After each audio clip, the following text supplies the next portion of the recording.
Assalamualaikum warahmatullahi wabarakatuh. Alhamdulillahilladzi hadana li hadza wa ma kunna linahtadiya laula an hadanallah. Asyhadu an la ilaha illallah wahdahu la syarika lah. Wa asyhadu anna Muhammadan abduhu wa rasuluhu. Allahumma salli wa sallim wa barik ala nabiyyina wa rasulina wa habibina wa maulana wa sayyidina Muhammadin wa ala alihi wa ashabihi wa kulla man nahaja bimanhajihi aw wa kulla man amila bisunnatihi ila qiyamiddin. Bapak dan Ibu jamaah salat Isya, kemudian insyaallah akan kita lanjutkan dengan salat tarawih, dan insyaallah akan kita tutup dengan salat witir yang semoga Allah rahmati. Tidak ada kata dan kalimat yang patut kita paparkan dan kita haturkan pada malam hari ini kecuali puji diikuti rasa syukur kita atas semua yang sudah Allah anugerahkan kepada kita. Semoga itu bisa mendatangkan satu kebaikan bagi kita. Semoga apapun yang Allah berikan tidak memberatkan hisab kita besok di hari kiamat. Semoga setiap jengkal nikmat yang Allah berikan kepada kita, semoga itu semua menjadi sesuatu hal yang mempermudah jalan kita menuju surganya Allah Subhanahu wa ta'ala. Tidak lupa pula salawat beriring salam, semoga selalu Allah sampaikan dan Allah berikan kepada seorang Nabi yang umatnya sangatlah diperhatikan olehnya, sallallahu alaihi wasallam, yang setiap lembar kehidupannya ketika kita pelajari menjadi ibadah bagi kita. Lembaran kehidupannya dari lahir hingga wafatnya menjadi ibrah dan uswah bagi kita. Setiap segala hal apapun di dalam agama, semua sudah disampaikan olehnya. Saya, Bapak dan Ibu tidak akan bisa masuk ke dalam surga kecuali ada pengakuan darinya. Dan wallahi, saya, Bapak dan Ibu tidak akan pernah masuk, tidak akan pernah bisa masuk ke dalam surga kecuali posisi cinta kita kepadanya harus kita lebihkan di atas keluarga kita semuanya. Dialah Nabi sallallahu alaihi wasallam yang cukup indah ketika kita jelaskan dan ceritakan bagaimana akhlaknya.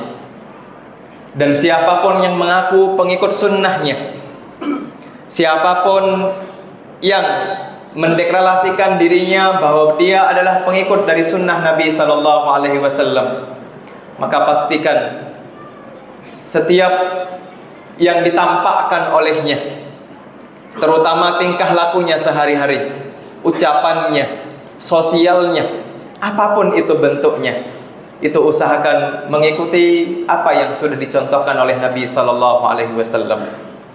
Karena hari ini kita ulangi, Bapak dan Ibu, kita miris dan kita prihatin atas orang-orang yang mengikuti sunnah Nabi hanya luarnya saja, akan tetapi hatinya jauh dari sunnah Nabi sallallahu alaihi wasallam.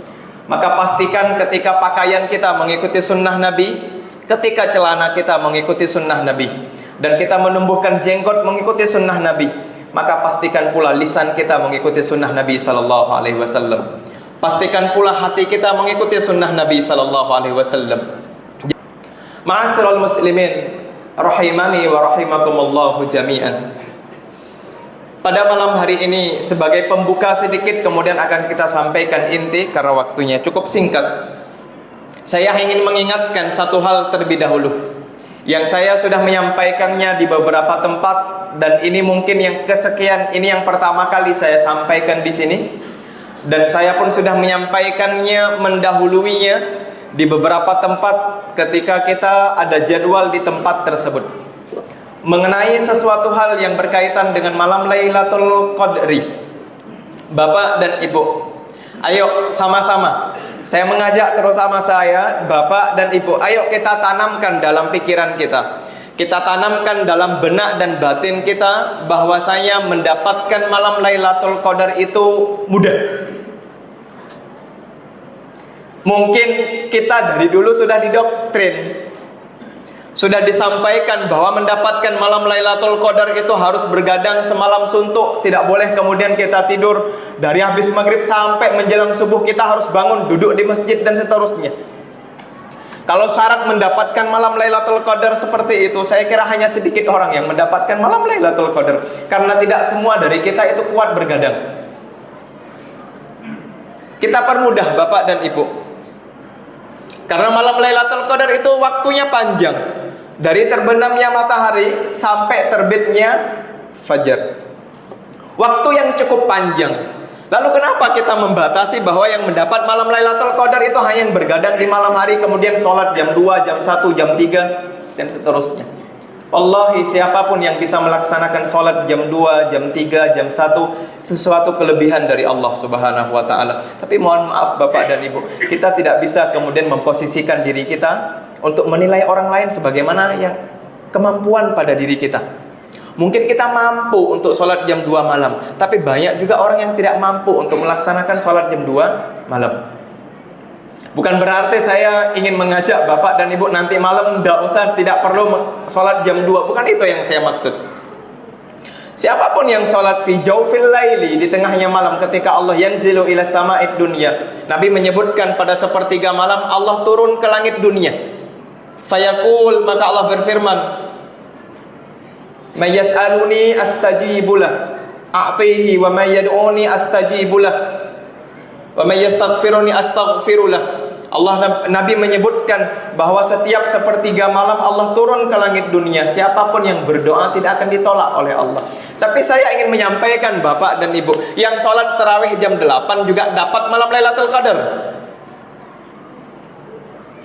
Yang sholat isya berjamaah tadi, kemudian kita lanjutkan jam 8 sholat tarawih, tetap dapat malam Lailatul Qadar. Karena kenapa? Karena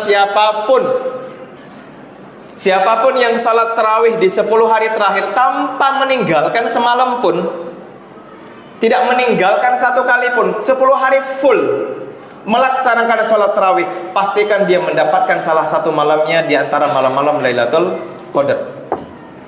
Itu pasti. Bukan saya yang menyampaikan, tapi Nabi SAW menyebutkan bahwa malam Lailatul Qadar itu terjadi di 10 hari terakhir. Maka siapapun yang di 10 hari terakhir masih tetap melaksanakan sholat tarawih tanpa meninggalkan satu malam pun, baik itu dia laksanakan jam 8 ataupun jam 2 malam, maka dia sudah termasuk orang-orang min qiyamin fi lailatul qadri, termasuk orang-orang yang beribadah pada malam Lailatul Qadar. Maka berbanggalah Bapak dan Ibu kalau dari tanggal 21 kemarin sampai tanggal 29, kalau ada di antara kita tetap melaksanakan sholat tarawih, maka pastikan insya Allah kita termasuk orang-orang salah satu malamnya beribadah pada malam Lailatul Qadar. Intinya ayo dirutinkan di 10 hari terakhir. Subhanakallahumma bihamdika asyhadu an la ilaha illa anta astaghfiruka wa atubu ilaik. Billahi taufiq hidayah. Assalamualaikum warahmatullahi wabarakatuh.